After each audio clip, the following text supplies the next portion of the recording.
नमस्कार, एक बार फिर से स्वागत है आप सबका अचूक समाचार में। और आज अचूक समाचार में हम बहुत लोकप्रिय सभासद राजाजीपुरम के श्री शिवपाल सावरिया जी से मिलने आए हैं और जानकारी करने आए हैं कि क्या क्या चल रहा है इस समय क्षेत्र में विकास के कार्य और क्या वो कर रहे हैं हमारे यहाँ के निवासियों के लिए। हम जानकारी करेंगे उनसे। नमस्कार शिवपाल जी, आपका बहुत बहुत धन्यवाद। और आपकी तो तारीफ बहुत चल रही है क्षेत्र में, पब्लिक से भी हम लोग बात करते हैं तो आपका तो बहुत नाम है कि आप वाकई बहुत अच्छा काम कर रहे हैं। एक तो आप ज़मीन जैसे कहते हैं ना, पब्लिक से जुड़ के, कुछ होता है कि लोग नहीं मिलते हैं पब्लिक से, लेकिन आप 24 आवर्स अवेलेबल रहते हैं। अगर कोई एक फ़ोन भी आ जाता है, क्योंकि हम लोग भी फील्ड में रहते हैं तो इस तरह की जानकारी हमें मिलती है और लोगों से भी हमें सूचनाएं प्राप्त होती हैं। और कभी मैं आज आपसे मिलने स्वयं आई हूँ अचूक समाचार की टीम के साथ, और मैं ये जानना चाहती हूँ कि अब क्या क्या चीज़ें हो रही हैं, हमारी सरकार क्या क्या कर रही है और आप क्या कर रहे हैं, क्या चल रहा है। सर्वप्रथम तो मैं आपको धन्यवाद देता हूँ मधु जी कि आप जो चौथे स्तंभ का कार्य है वो पूर्ण निष्ठा के साथ में आपका चैनल करता है। और प्रायः मैंने देखा है कि कोई भी सामाजिक मुद्दा हो या राजनीतिक मुद्दा हो, उस पे आप संवेदनशील मुद्दे पे भी आप गहराई तक जाती हैं और सही न्यूज़ दिखाना ही कर्तव्य जो हमारा है, आपका कर्तव्य, उसका पालन करती हैं। जहाँ तक रही बात इन परिस्थितियों की, तो देखिए देश जिस परिस्थिति से उबर रहा है इसमें आपका, हमारा और हमारी सरकार का सहयोग है। नो डाउट हम बहुत विकट परिस्थितियों से गुजरे और विशेष रूप से वो जो 15-16 दिन थे हमारे लिए, हमारे देश पे, वो बहुत भारी थे। उसमें न जाने हमें कितने हमने अपने लोगों को खोया, कितने परिवार उसमें गमज़दा हुए जिनके परिवार के मुखिया आज इस दुनिया में नहीं हैं, और उनकी भरपाई हम शायद ही कर पाएँ इस जीवन में। लेकिन चूँकि हम दूसरा पहलू भी रखते हैं, ये एक महामारी थी, और जब महामारी होती है तो उसका कोई उस पर कोई सरकार की गलती खामियों पे हम चर्चा बहुत ज़्यादा ना करते हुए हम जिस परिस्थिति में निकले, क्योंकि इतनी बड़ी महामारी जो देश ने झेली हो, आज वो देश पुनः उठ खड़ा हो। विशेषकर हमारा लखनऊ, आप खुशी की बात है कि कल से आज तक हमारे लखनऊ में कोई भी हैप्पीनेस नहीं हुई, मिस हैपनिंग नहीं हुई, कोई भी डेथ नहीं हुई।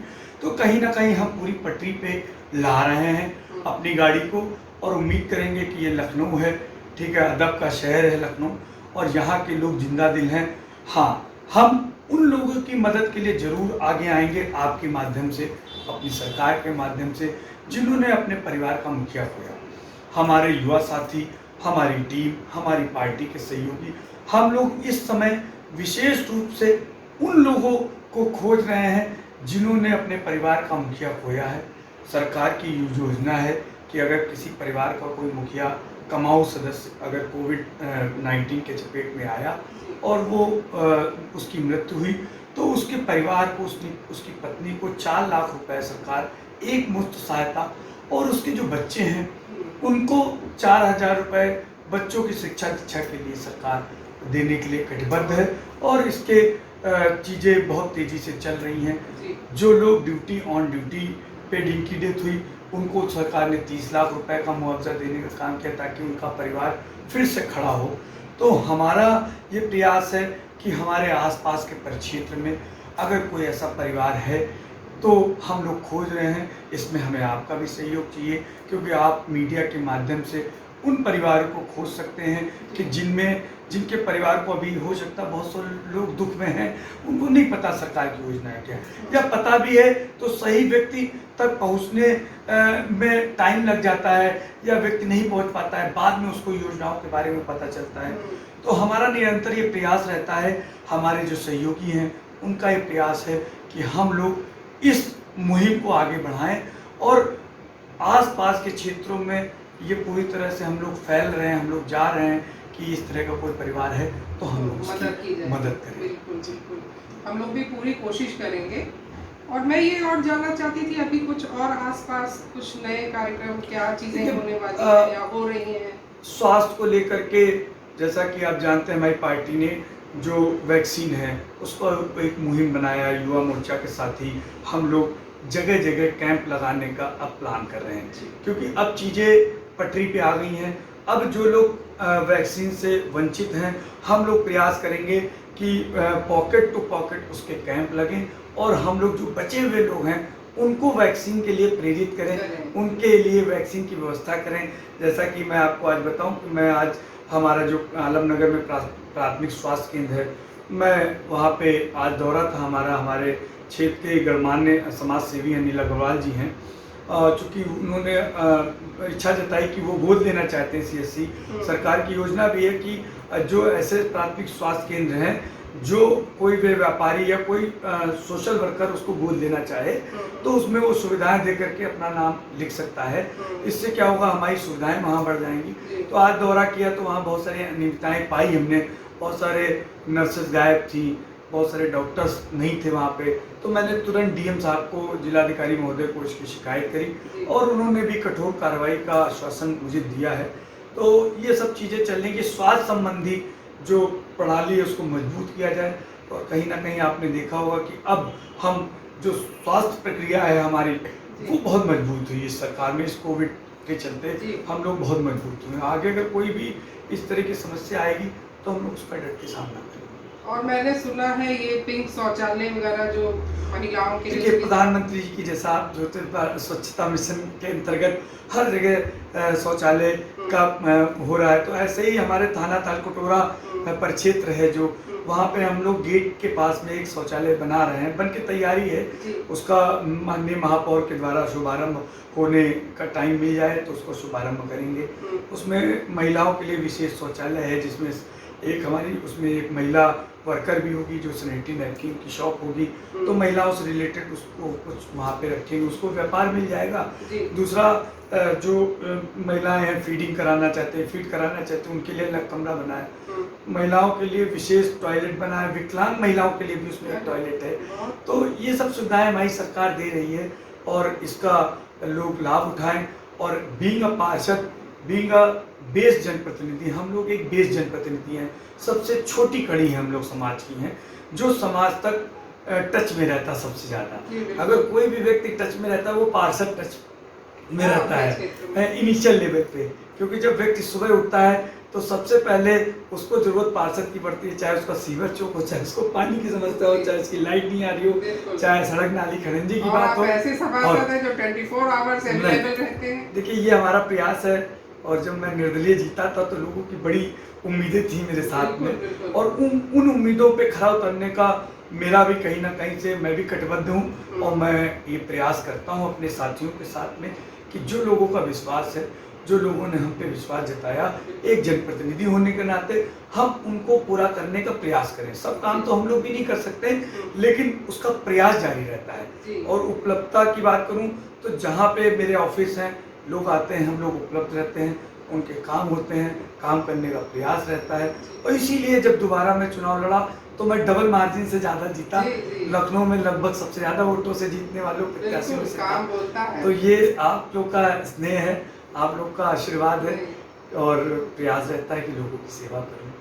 ये तो बहुत अच्छी जानकारी आपने दी कि क्या क्या सरकार फैसिलिटीज दे रही है, लोगों की मदद कैसे होगी।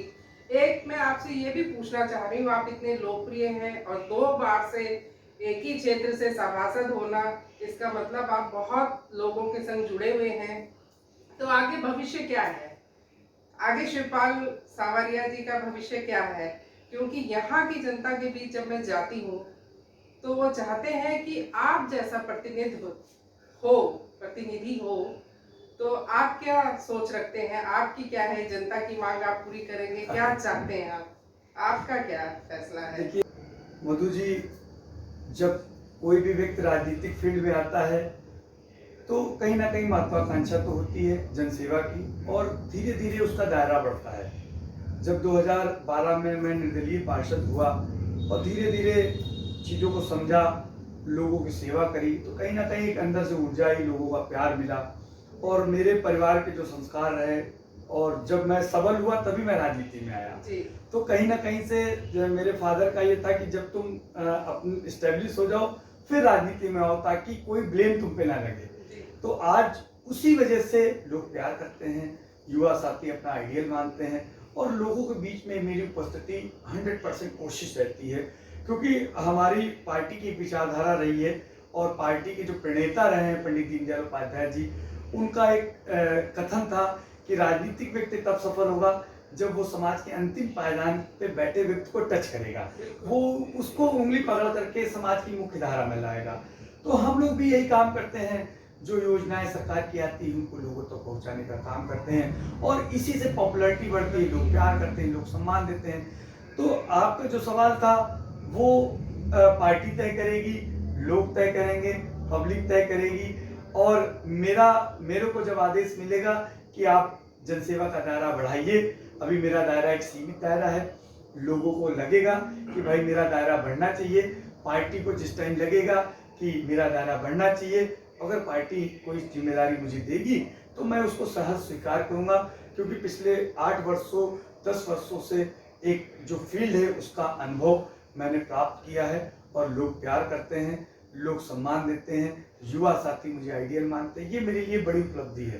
बाकी राजनीति का पहले से कोई प्रोटेक्शन नहीं हो सकता है, कोई भी चीज़ पहले पूर्वाभास में नहीं हो सकती, लेकिन हाँ प्रयास निरंतर जारी रहता है लोगों की मदद का। उम्मीद करते हैं कि आगे भी ये कारवां जारी रहेगा और मेरा दायरा बढ़ेगा। आपका बहुत बहुत धन्यवाद, आप अचूक समाचार के साथ जुड़े। और मैं दर्शकों आप लोगों से कहना चाहती हूँ, जो भी हमारे कार्यक्रम को देख रहे हैं, अगर आपको मालूम है कि कोई परिवार कोविड की वजह से परेशान है तो आप हम लोगों से संपर्क करिए, ताकि हम लोग भी आप लोगों की मदद कर सकें। और सभासद जी तो रात दिन लगे ही हैं, और आप लोगों की सारी शुभकामनाएं और हमारी शुभकामनाएं शिवपाल जी के साथ हैं, क्योंकि वाकई हमें भी एक ऐसा ही प्रतिनिधि चाहिए, और युवा जो बिल्कुल तन मन धन से एकदम दुनिया की सेवा, जनता की सेवा करने में लगा है। तो उसके लिए हम चाहते हैं कि उसको अब क्षेत्र बड़ा मिलना चाहिए, जो इतने छोटे क्षेत्र में इतना बढ़िया काम कर रहा है। तो हम लोगों की तो शुभकामनाएं आपके साथ हैं, और हम चाहते हैं कि हमारा भावी विधायक ऐसा ही हो। इस चीज़ की हम आप लोगों को शुभकामनाएं, आपको, हमारी टीम और जनता भी, क्योंकि जनता से जुड़े हम लोग हैं, तो जो जनता की विचार है वो विचार मैं बता रही हूँ। बहुत बहुत शुक्रिया।